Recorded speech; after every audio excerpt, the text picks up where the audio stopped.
Louvado seja nosso Senhor Jesus Cristo. Vamos fazer o nosso sexto encontro.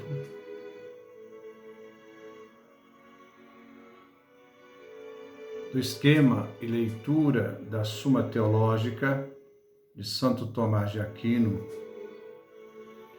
Vamos ver hoje os artigos 8 e 9, ainda da primeira questão, cuja proposição era: a doutrina sagrada, o que ela é? Qual o seu alcance? Nós vimos que esta questão foi dividida em 10 artigos. Hoje veremos o artigo 8º. A doutrina sagrada é argumentativa? Ela se vale de argumentos? O artigo 9. Na doutrina sagrada, deve empregar metáforas ou expressões simbólicas? Vamos ver o 8º artigo. Essa doutrina se vale de argumentos? Ele começa com a proposição: quanto ao 8º artigo, assim se procede. Parece que essa doutrina não se vale de argumentos. Ele vai provar o contrário.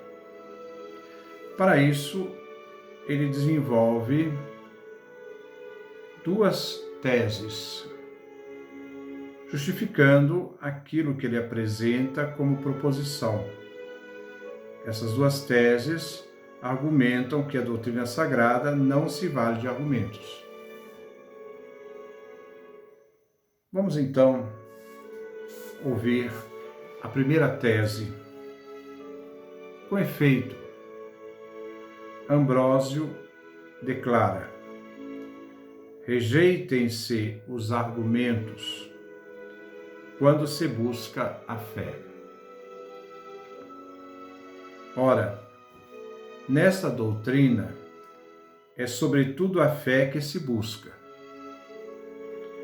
Estas coisas foram escritas, se diz no Evangelho de João, a fim de que acrediteis.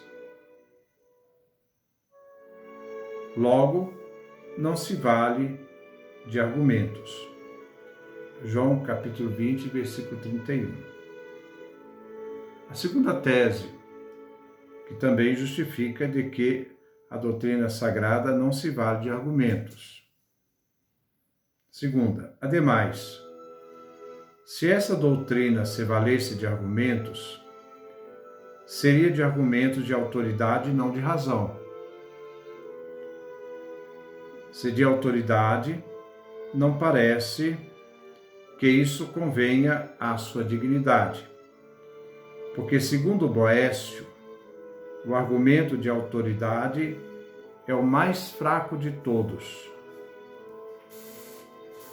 Se de razão, isso não convém ao fim desta ciência. Pois, segundo Gregório,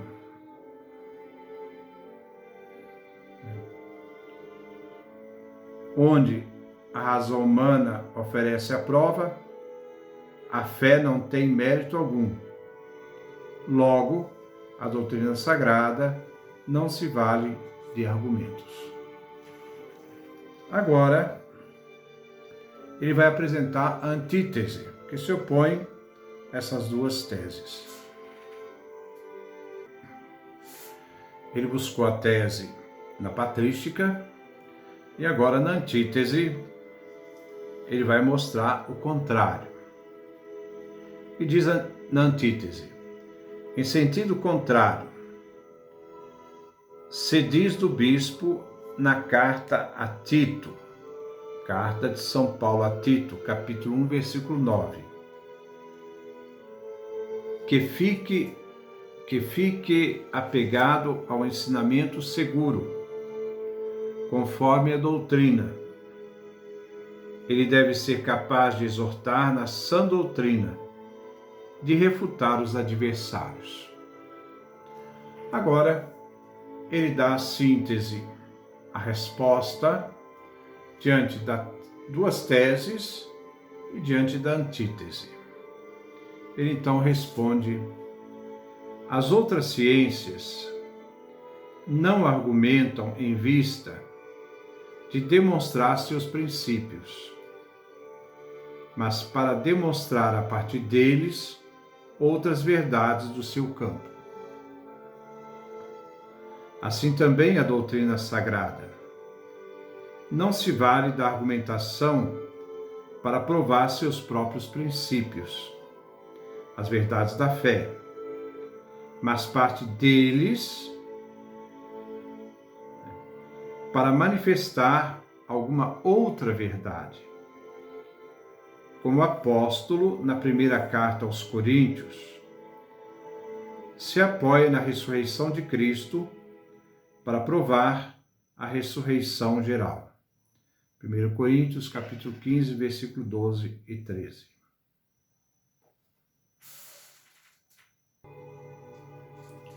Contudo, é preciso considerar que nas ciências filosóficas, as ciências inferiores não somente não provam seus princípios, como também não disputam contra aqueles que os negam, deixando esse cuidado a uma ciência mais elevada. Pelo contrário, a metafísica, a mais elevada de todas, disputa com quem nega seus princípios, desde que este conceda algo. E se não concede nada, ela não pode discutir com ele, mas pode refutar seus argumentos. A Sagrada Escritura, por conseguinte, não tendo outra que lhe seja superior, terá de disputar com quem nega seus princípios. Ela o fará valendo-se da argumentação, se o adversário concede algo da revelação divina, como quando, invocando as autoridades da doutrina sagrada, disputamos contra os hereges e artigos de fé para combater os que negam outro artigo. Mas se o adversário não acredita em nada das verdades reveladas, não resta nenhum modo de provar com argumentos os artigos da fé. Pode-se apenas refutar os argumentos que oporia à fé. Como a fé se apoia nas verdades, na verdade infalível, como a fé se apoia na verdade infalível, e é impossível demonstrar o contrário do verdadeiro, fica claro que as provas trazidas contra a fé não são verdadeiras demonstrações, mas argumentos que se podem refutar. Agora ele passa a responder à primeira tese, a primeira tese que negava, que a doutrina sagrada não se vale de argumentos, onde foi citado Santo Ambrósio, do Evangelho de João. Portanto, deve-se dizer que, ainda que os argumentos da razão humana sejam impróprios, para demonstrar o que se refere à fé,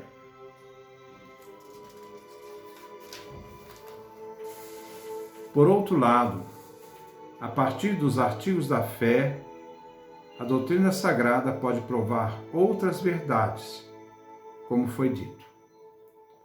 Agora, ele responde quanto à segunda tese.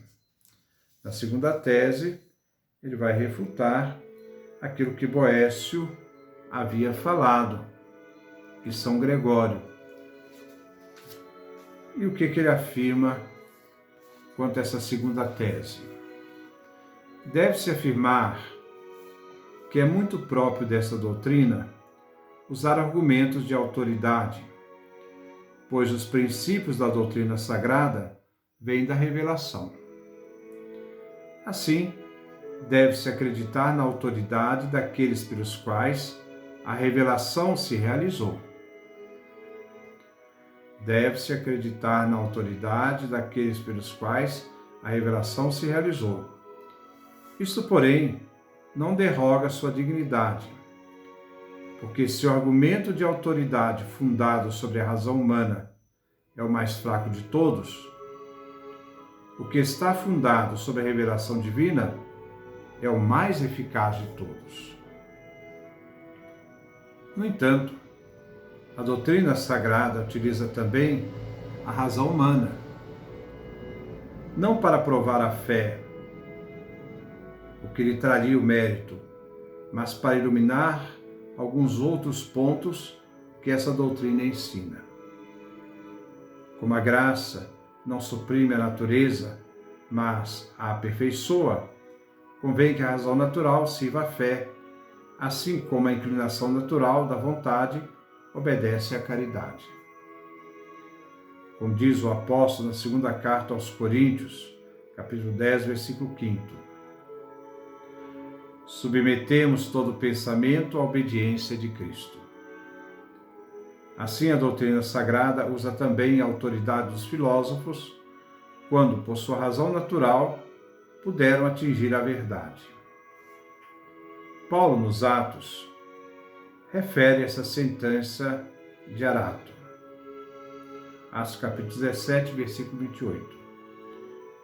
Como disseram alguns de vossos poetas, pois somos de sua raça.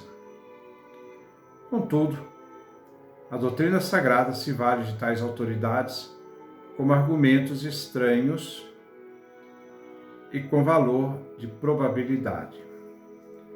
Quando utiliza os argumentos de autoridade da Escritura canônica, ela o faz com propriedade, tendo em conta a necessidade de argumentar. Quanto à autoridade dos outros doutores da lei, da Igreja, quanto à autoridade dos outros doutores da Igreja, se vale dela como argumento próprio, mas provável. É o que nossa fé repousa sobre a revelação feita aos apóstolos e aos profetas, que escreveram os livros canônicos, e não sobre outras revelações, se é que existem, feitas a outros doutores.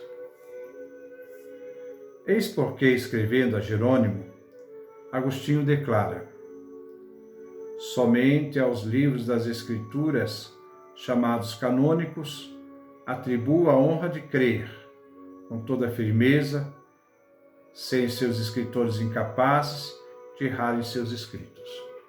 Agostinho é bem claro aqui, né? As escrituras apócrifas não têm valor nenhum, elas não significam nada. A fonte da fé está nas escrituras, as escrituras, né, canônicas, né, onde ali se deve crer com toda firmeza, né? E esses autores que formam essa escritura canônica, os textos do Antigo e do Novo Testamento, né, não são capazes de errar. Os outros, os não canônicos, se os leio, não é porque pensaram ou escreveram algo que eu considere verdadeiro, por mais eminentes que sejam quanto à santidade ou à doutrina. O artigo 9. A Sagrada Escritura deve-se utilizar de metáforas? Nesse artigo 9, nós vamos, então, ver a tese, aliás, a proposição. Quanto ao nono, assim se procede. Parece que a Sagrada Escritura não deve se utilizar de metáforas. Ele apresenta, então, 3 teses para justificar isso. A Escritura não se deve utilizar de metáforas. A primeira tese: na verdade, o que é próprio de uma doutrina bem inferior não parece convir a esta ciência, que, como já disse, ocupa o lugar mais alto. Ora, O emprego de imagens diversas, de representações sensíveis, é próprio da poética, que ocupa o último lugar entre todas as ciências. Logo, não convém à ciência sagrada usar tais imagens. A segunda tese sobre este assunto. Além disso, a doutrina sagrada parece ter por finalidade manifestar a verdade. Por isso, aos que a manifestam é prometida uma recompensa. Os que me explicam alcançarão a vida eterna. Eclesiastes 24:31. Diz a sabedoria no Eclesiástico: ora, tais imagens escondem a verdade. Logo, não convém a esta doutrina apresentar realidades divinas sob imagens do mundo corporal. Terceira tese. Ademais, quanto mais sublimes são algumas criaturas, mais se aproximam da semelhança com Deus. Portanto, se algo das criaturas deve ser transposto para Deus, tal transposição há de ser feita a partir das criaturas mais nobres e não das ínfimas, o que, no entanto, se encontra com frequência nas Escrituras. Agora, ele vai rebater essas teses com a antítese, em sentido contrário. Deus diz em Oséias, capítulo 12, versículo 10: falarei aos profetas e multiplicarei as visões, e pelos profetas falarei em parábolas. Ora, apresentar uma verdade mediante imagens é usar metáforas. Logo, convém à doutrina sagrada empregar metáforas. Então, agora, a síntese, a resposta diante das teses e diante da antítese. Respondo. Convém à Sagrada Escritura nos transmitir as coisas divinas e espirituais mediante imagens corporais. Deus provê a todos os seres de acordo com a natureza de cada um. Ora, é natural ao homem elevar-se ao inteligível pelo sensível, porque o conhecimento sensível é o primeiro conhecimento que nós temos, que eles passam pelo sentido. Porque todo o nosso conhecimento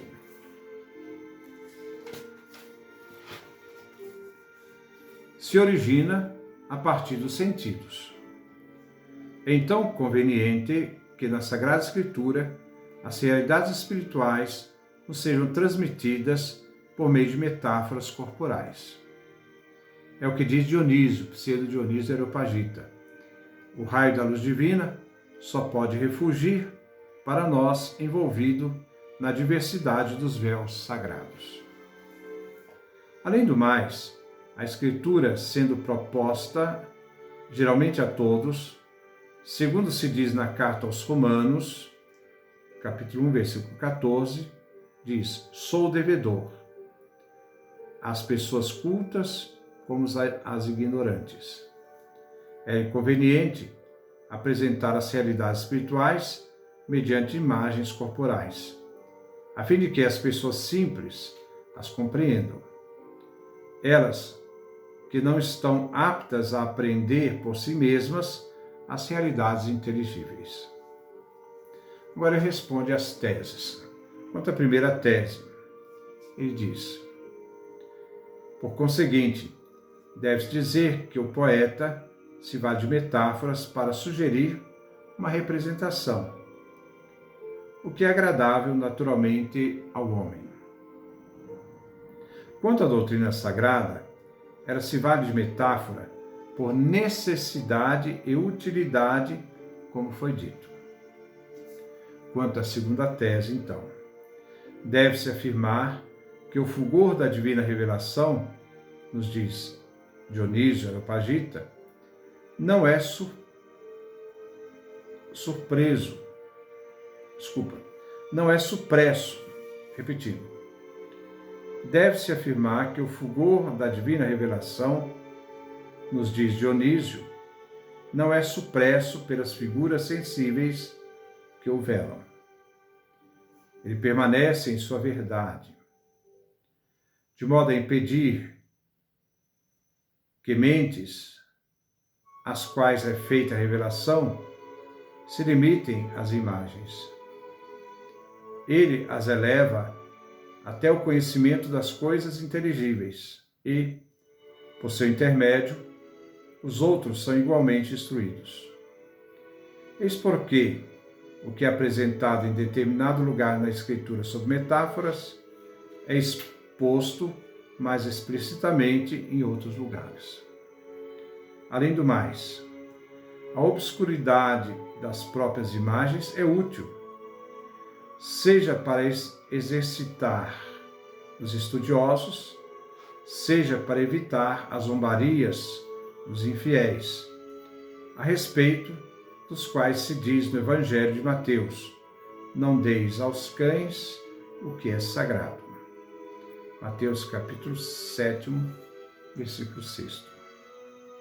Quanto à terceira tese, ele responde: deve-se dizer que Dionísio, o Areopagita, explica porque nas Escrituras é preferível que as coisas divinas sejam apresentadas sob a figura dos corpos mais vis e não dos mais nobres. Dá 3 razões para isto. Em primeiro lugar, desse modo, afasta-se mais o espírito humano do erro. Fica claro que essas coisas não se aplicam com propriedade às coisas divinas, o que poderia provocar dúvidas se essas fossem apresentadas sob a figura dos corpos mais nobres. Sobretudo para os seres humanos, que nada imaginam de mais nobre do que o mundo corporal.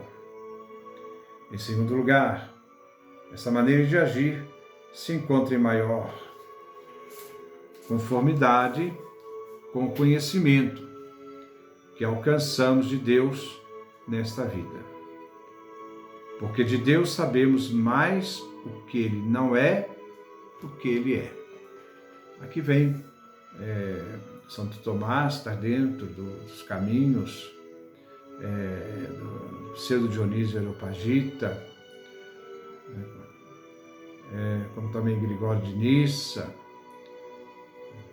que fala justamente entre a teologia apofática, daquilo que se afirma de Deus, e da teologia, a teologia catafática, que é tudo aquilo que se afirma de Deus, usando inclusive imagens sensíveis, e a teologia apofática, a teologia negativa, porque muitas vezes nós precisamos negar aquilo que afirmamos de Deus, porque Deus é muito superior àquilo que nós possamos afirmar dele. Ele não é do que o que é. Assim, as semelhanças mais distantes de Deus nos leva a melhor compreender que Ele está acima de tudo, o que podemos dizer ou pensar a seu respeito. Sempre, Dionísio vai dizer que Deus se esconde em dessas nuvens. A partir daquele momento, na teologia apofática negativa, quanto mais se nega a Deus, mais se aproxima dele. Chega um certo tempo que as palavras não mais professam mistério e você contempla. É a visão, é a única forma de contemplar a Deus. Cessam as palavras. Enfim, graças a esse caminho, as coisas divinas aparecem mais bem veladas aos indignos. Então, esses são os 2 artigos que nós acabamos de refletir. Que possamos aprofundar cada vez mais, naquilo que São Tomás nos diz. Ele afirma, no artigo 8, a doutrina sagrada é argumentativa. Então, diante disto, nós vimos que no artigo 8º, ele vai justamente buscar que as doutrinas sagradas se valem de argumentos. É a afirmação que ele vai mostrar. E no artigo 9, a Sagrada Escritura deve-se utilizar de metáforas? Ele vai mostrar que sim. Que não só para a compreensão do simples, né, mas também na realidade de esconder o mistério de Deus. Que Deus nos dê a sua graça, sua bênção, sua face resplandeça sobre nós, nos dê sabedoria e inteligência. Paz e bem.